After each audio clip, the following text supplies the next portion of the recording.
I remember being on my job with no possibility of a future. And I will never forget the moment that a man walked up to me and looked me in my eyes and told me that this was the best I would be able to do. And I came to the resolve in that very moment that greatness would be my new norm. What he said to me hit me hard. It was a metaphoric, massive blow to my face. But like a wise man once said, you gotta pick your head up like your nose is bleeding. And right where they left you for dead, elevate. Where he told me I would retire from, that this was the end of the line.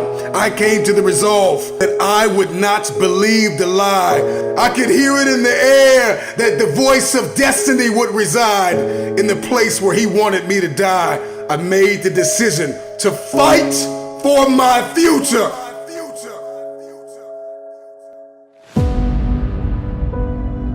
You will not pause.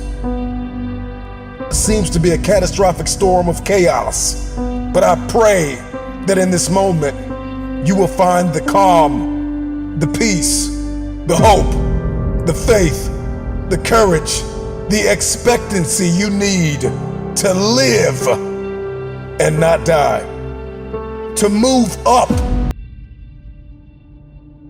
Your responsibility is, once you've gone from flapping to flight, is to protect your progress, to protect your territory. You gotta get a real boss-like mentality with your territory. All the ground that you gain, protect your territory.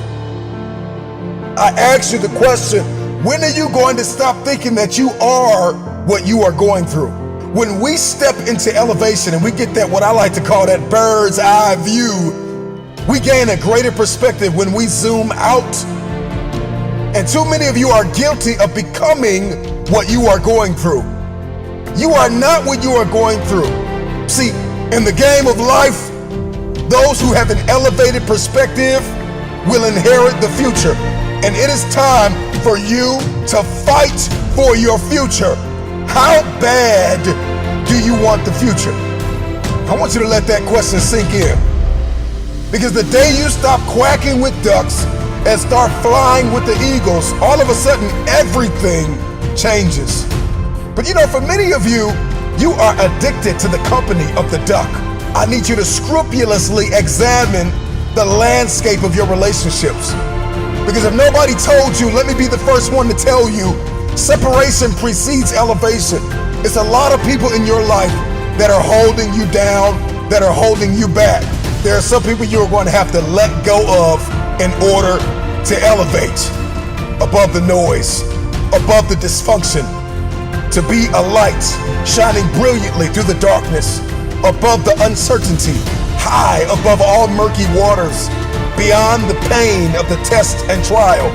Elevated people will always ask themselves, what did I learn in the midst of it all? King David said in Psalms 119:71, it was good for me that I had been afflicted, that I might learn thy statutes. And when you're stepping in this space, in this realm, in this world of elevation, you are not asking God, why am I in pain? You are asking God, what am I getting ready to become? With high expectation, elevated people will ask themselves, what am I getting ready to become? And what will I learn in the midst of this? While the world is in panic, while the world is perturbed, while the world is puzzled, you pray and plan your next move. Don't fear the dark. Ask yourself, what did you learn in it? Adversity is our advantage. Decide to come out of this better. Find yourself in this elevated place.